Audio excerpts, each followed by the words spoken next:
We had our first freeze and frost. November decided to go out with a chill. We never got below 40 through all of October and November. Then, come November 29th and 30th, we woke up to 28 degrees outside, and everything was white with what we call Florida snow, frost, and it was frozen. So, we're going to take a tour through the garden to see what survived the freeze, what didn't. As you can see, the roses and the Florida narcissus are still doing just beautifully.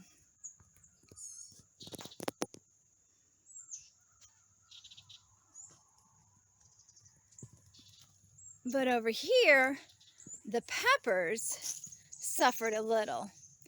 I harvested them all before the freeze, and this pepper plant isn't quite under the oak tree, but that pepper plant is completely under the oak tree, and it's not even touched.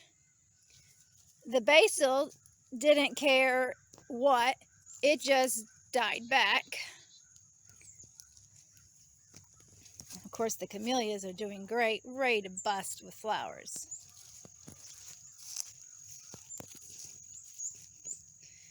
This pepper did fine, but the pepper out here, out from underneath the oak tree, suffered some. So they talk about microclimates, and this big oak tree gives us a microclimate. It gives us the shade we need to grow the mints and the comfrey, the oak leaf hydrangea, and peppers through the summer heat, and basil. But it also gives it the protection it needs in the wintertime, or when it's cold. Who knows how long they'll last? We'll have to see. And yes, the Florida narcissus are blooming so pretty.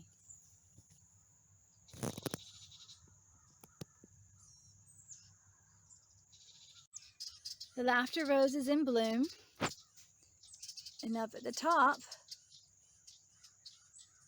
it's got some rose hips.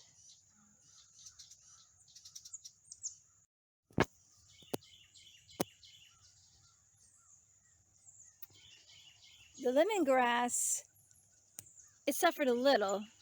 It isn't completely killed back yet. But the turmeric is all laid down flat and brown.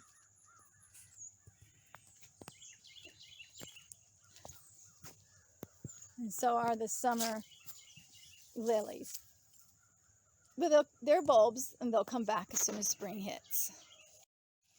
The ginger is very interesting, for that part isn't under the trees. And as you can see, it's got quite a bit.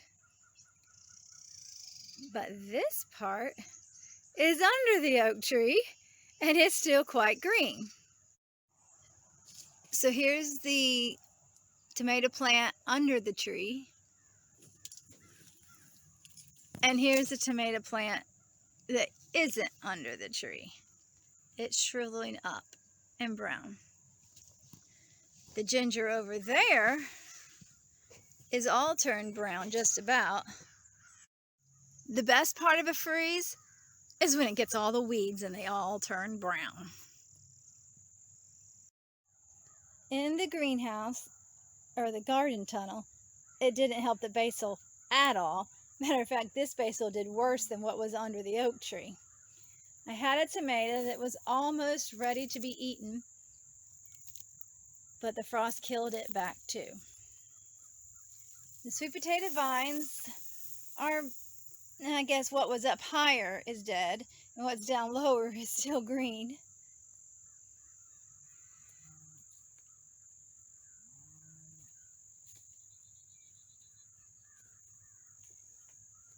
The green beans froze, but thankfully I had harvested the last of them for the Thanksgiving dinner.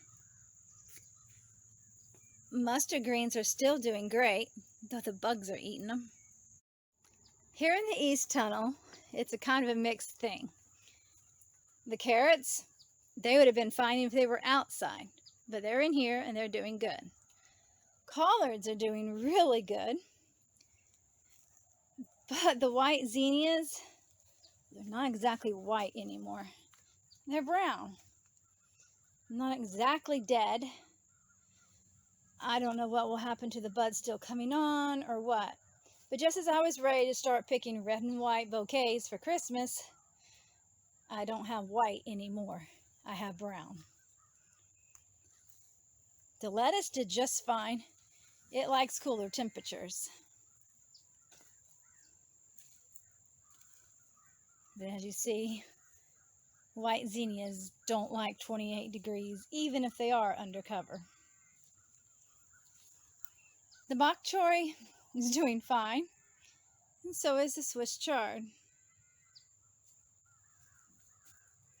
The red zinnias did better, but maybe just because you can't quite see all the brown, but it still looks not too bad, but the plants aren't that good looking.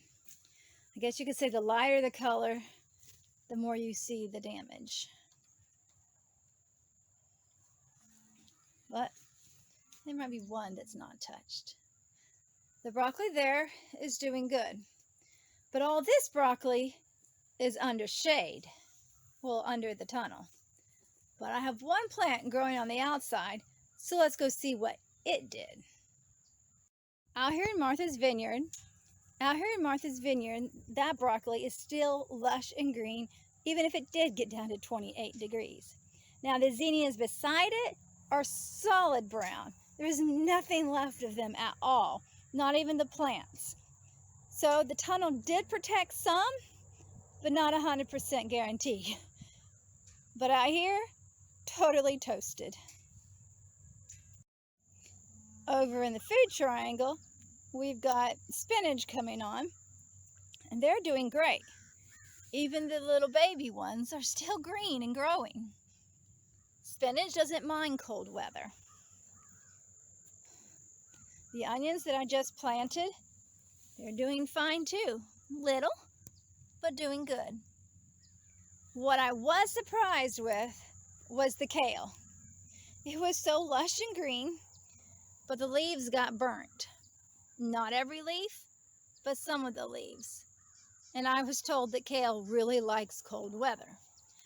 My kale is going to tell you differently. Down in Florida, it evidently doesn't like it. That's why we grow these things in the tunnels, so that we don't lose the leaves when we get a frost or a freeze. I think this is a stray collard, not too sure, but it did fine in the cold too. The bok choy out here that I'm saving for seed, it's still nice and green, looking good. So are the multiplying onions, multiplying away, ready for a good snack.